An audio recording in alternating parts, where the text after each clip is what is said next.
자, 오늘 말씀드릴 종목은 웰바이오텍입니다. 오늘 이제 문의 주신 분은 매수가는 따로 말씀은 안 해주셨어요. 본인 말씀으로는 최근에 들어간 건 아니고 이제 좀 오래되셨다고 하니까 아마 매물대가 좀 많은 3,000원대 요 어디 언저리 사셨은 게 아닌가라는 좀 생각이 듭니다.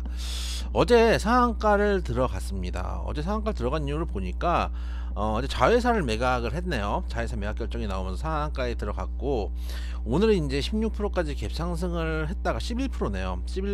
9%네요.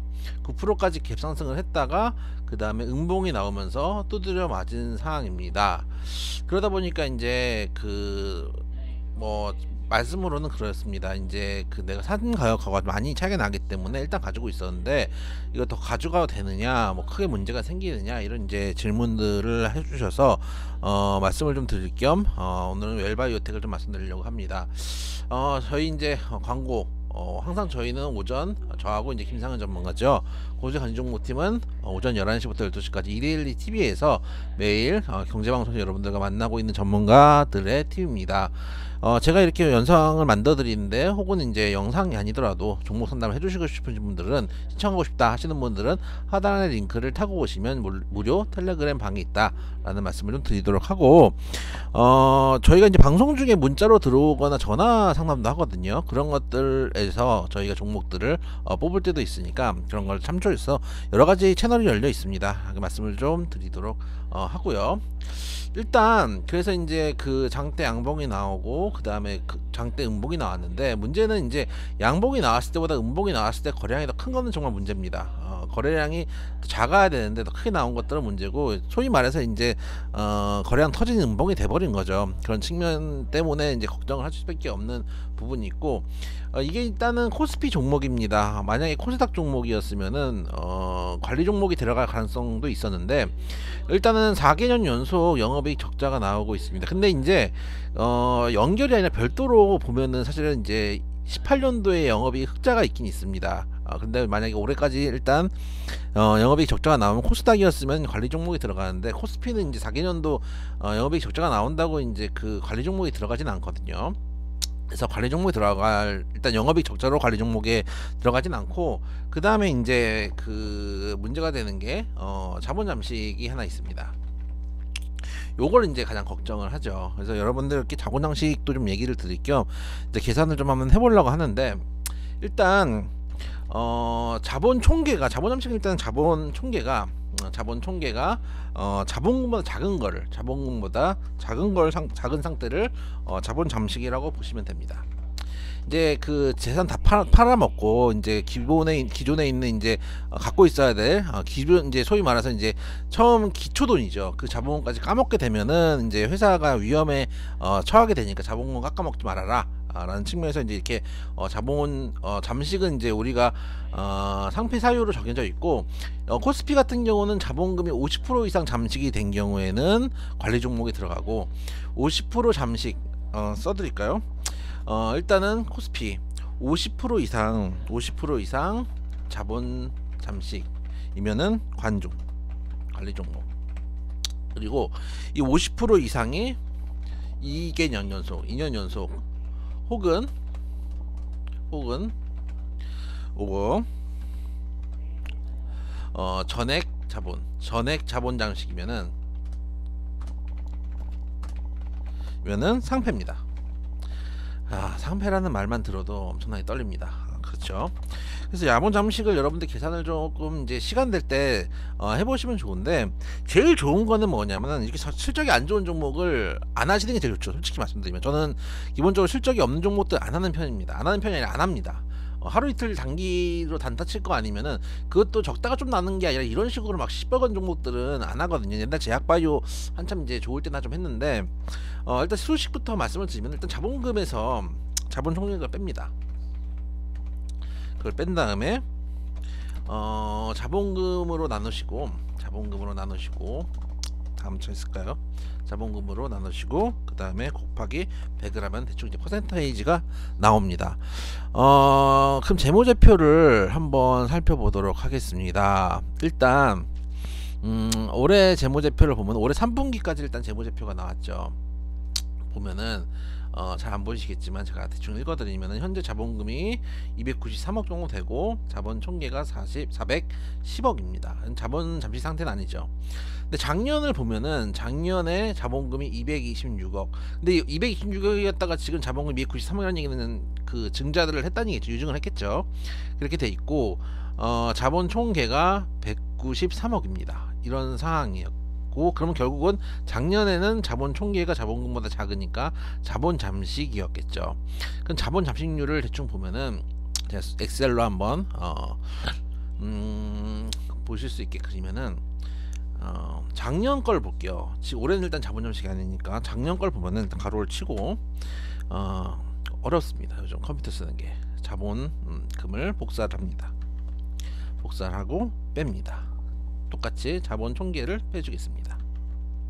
빼고 그 다음에 나누기 자본금 하고 그 다음에 곱하기 100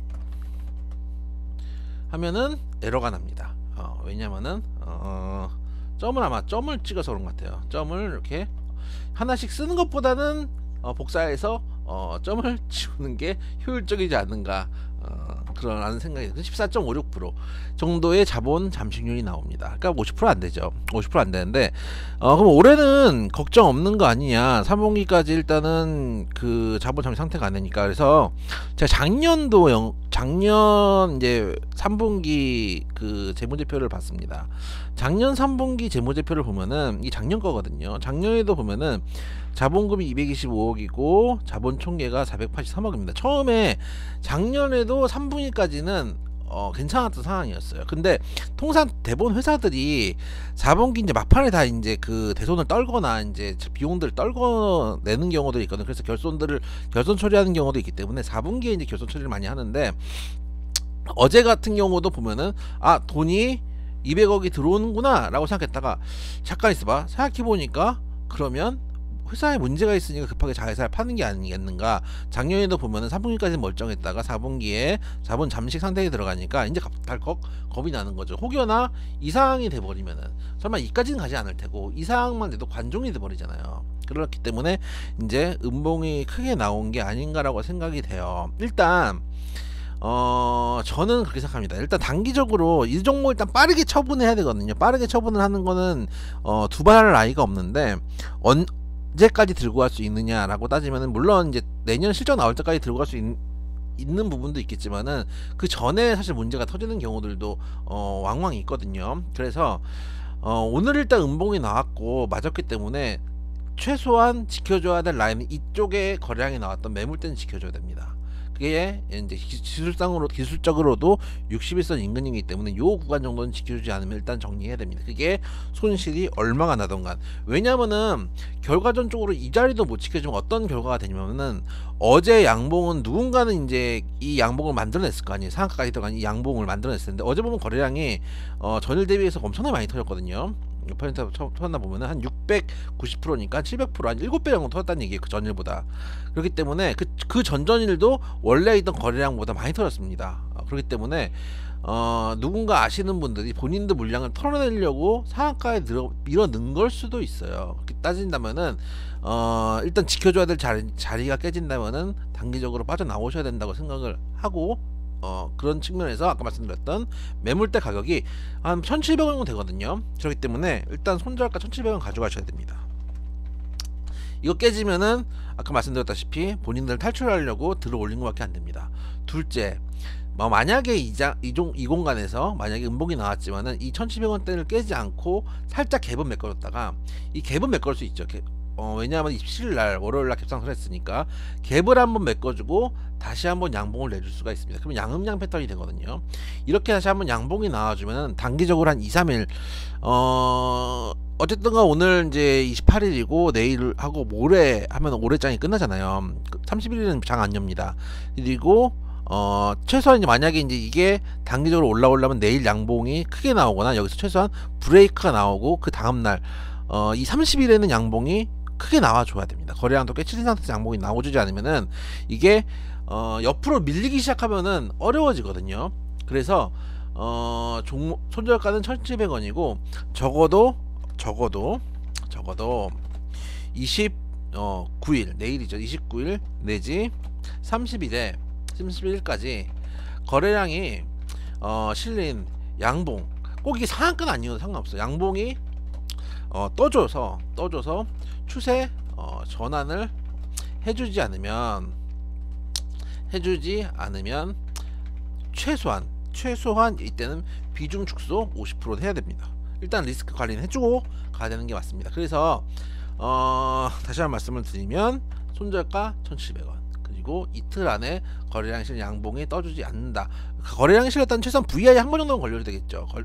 그 정도까지는 나와줘야지 추세를 단기간에 전환을 할 수 있고, 만약에 단기간에 전환을 안 하고 밀리면은 일단 비중 축소 50%. 만약에 그러면은 돌렸다라고 하면은 일단 목표가는 2,500원, 1차 목표가 2,500원 잡고 현재 구간 한 이틀까지만 더 시간을 주셨으면 좋겠다는 말씀을 드리고 싶고, 항상 중요한 거는 실적 안 좋은 거 안 하는 게 제일 좋아요. 왜냐면은 물론 실적이 좋은 종목 이퀄 상승, 이건 아닙니다. 왜냐면 이렇게 따지면은 우리 맨날 삼성전자만 사야 돼요. 대한민국 1등 기업이니까. 근데 적어도 실적이 좋은 종목이면은 테마성으로, 예를 들어서 실적이 좋은 종목이면 테마성으로 움직였다가 물렸어요. 근데 나중에 실적주로도 움직일 수 있거든요. 소위 말해서 이제 뒷구가 존재하는 거죠. 뒷구가 있음. 근데 적자가 되면은 뒷구가 있는 게 아니고 뒤로 터질 구간들이 있는 거죠. 그래서 웬만하면은 종목 조정 하실 때 여러분들이 아까 제가 했던 것처럼 이렇게 계산하고 이제 엑셀로 계산하고 하는 건 힘들 수도 있어요. 그러면은 최소한 영업이익이나 이런 것들을 보시고 적자 폭이 크지 않은 종목들, 그리고 예를 들면은 또 뭘 봐야 될까, 부채 비율이 크지 않은 종목들. 여기 보면은 부채 비율도 작년에 부채 비율이 커지네요. 260%까지 커져 있는 상황이기 때문에 이런 종목들, 이런 과도한 100이 넘어가거나 이런 이제 부채가 좀 급격하게 늘거나 이런 이제 종목들을 하지 않는 방향. 그리고 영업이익률이 이렇게 적자가 나면 안 되겠죠. 장사하면서도 빠진다는 얘기잖아요. 그렇기 때문에 이런 것들을 좀 참조하셔가지고, 특히 부채 비율 같은 경우는 이제 업종에 따라서 좀 차이가 있을 수도 있거든요. PBR이나 PER도 여러분들 보시면 사시겠지만 그런 것들도 업종별로 차이가 있을 수 있으니까 동업종에 있는 종목들을 조금 놓으시면서 보셨으면 좋겠다. 특히 이 종목 같은 경우는 아까 자본금이 늘어난 걸 보면은 최근에 이제 유증을 한번 했을 거예요. 그게 한 뉴스가 나와 있지 않나요? 여기 있네요. 한 10월 22일에 이제 유증을 한 게 있거든요. 이런 것들 유증 자꾸 하고 전환사채 자꾸 발행하고 실적 안 좋고 이런 종목들은 피하셔야지, 주식에서 수익을 내는 것도 중요하지만 손실을 막는 것도 중요하다는 거 여러분들께 다시 한번 드리고, 실적이 좋은 종목들이 항상 상승하는 건 아니지만 적어도 테마로 움직이더라도 물려있더라도 나중에 실적주로 제대로 움직일 때 한 번 더 빠져나올 수 있는 기회를 줄 수 있다. 오히려 손실이 안 좋은 종목들은 이런 장대 양봉 나오고, 단기 종목들 실적 좋은 종목이었으면은 조금 더 여유있게 가져갈 수 있어요. 근데 지금 보면은 제가 이틀을 세잖아요. 날을 세면서 가야 될 수도 있어요. 왜냐면은 그 사이에 어떤 일이 벌일지 모르니까. 그렇기 때문에 될 수 있으면 실적은 좀 좋은 종목들 위주로 하셨으면 좋겠다는 말씀을 아울러 드리도록 하겠습니다.